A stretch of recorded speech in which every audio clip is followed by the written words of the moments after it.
guess I just wanted something different for my students, something that nobody else was necessarily doing, and I wanted them to take charge and have an active role in whatever that was going to be.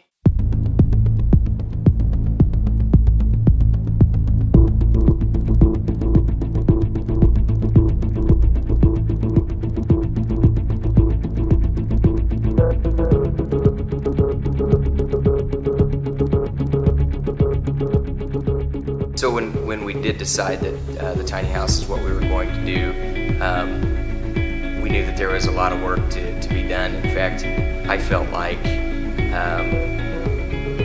were on a really big time constraint because the first thing we needed to do was go to the school board, and I think we had 2 weeks to get a budget, and that was stressful for me. Just to get those kids in there, but it didn't turn out to be a problem at all because this is what they wanted to do. It was their project.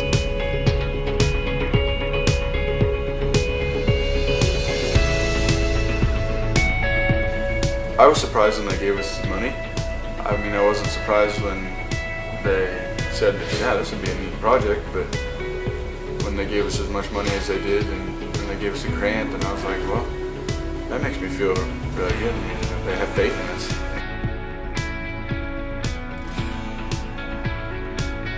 I was more excited because I've never even thought about building a house or building anything bigger than like a book shelter. I got a bigger picture of what I could do in the world than just being handy with my hands.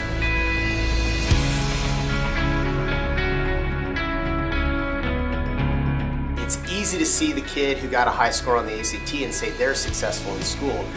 We had kids who just built a house that someone will live in and make it a home. That's a pretty big success level that a lot of kids didn't get to see originally, and now they do.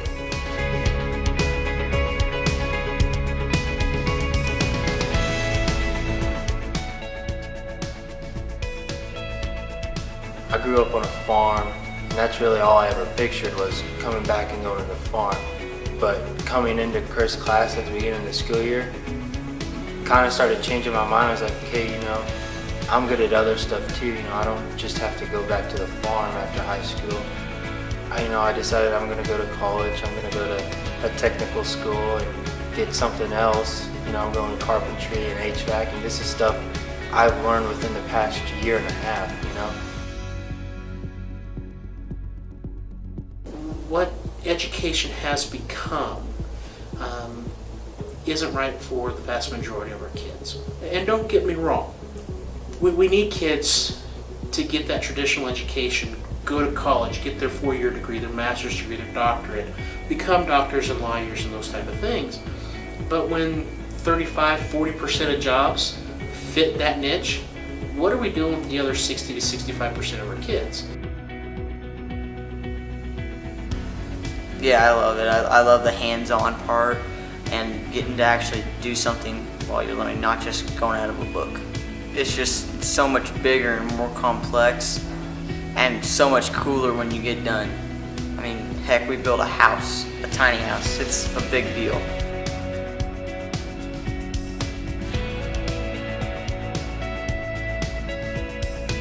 I think from the math perspective where I come from, it's truly the practical application of a lot of the math.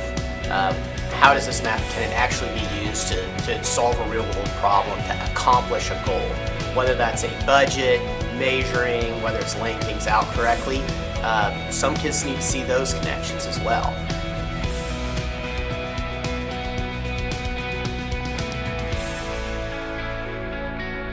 Because, you know, it was more than just construction. It was also math and, you know, public speaking. And so everybody has something that they're good at, and we all put it together. We ended up with something special.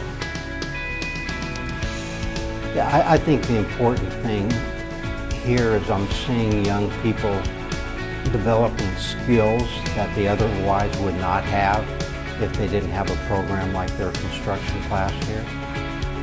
But I'm also seeing these individual students come together as a team and learn how to work together on projects like this, which I think will be a very valuable resource in their future.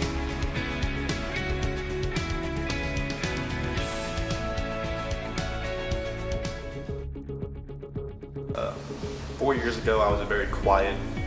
I would barely talk to the teacher. Actually, I wouldn't talk to the teacher. I would just try to figure it out on my own. And after this year, I have no problem going out and talking to a big crowd. No problem telling people what I did and how I did it, and just feeling pride of what I actually accomplished. It's not often that you find high school kids that come in on Sundays and use their spring break to work. And I know talking to them, they will talk about all these things they've learned, and I don't think they fully understand how much they've learned. When the kids are engaged, no matter what it is, whether we're talking about an English assignment, a construction assignment, when kids get engaged, they're going to retain.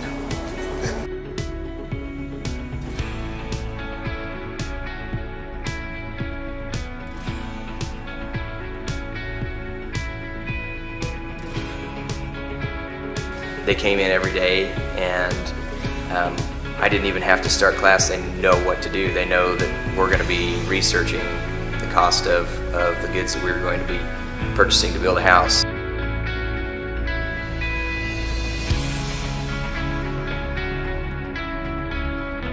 No, I've never seen anything like this. We've in the past had, I'll say, little garden shed type projects and different things, but nothing where you can incorporate a lot of different trades, from electrical to plumbing to the construction part, as well as the opportunity that the kids had in planning, not only materials but costs, how to sell it, how to get it certified.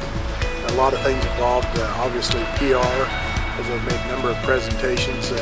It's been a kind of a turnkey project from start to finish to sale. It's really been kind of neat to see the kids get involved. All too often we sit there and have our kids read and regurgitate and memorize and do worksheets, and I don't feel that that's the way education should be.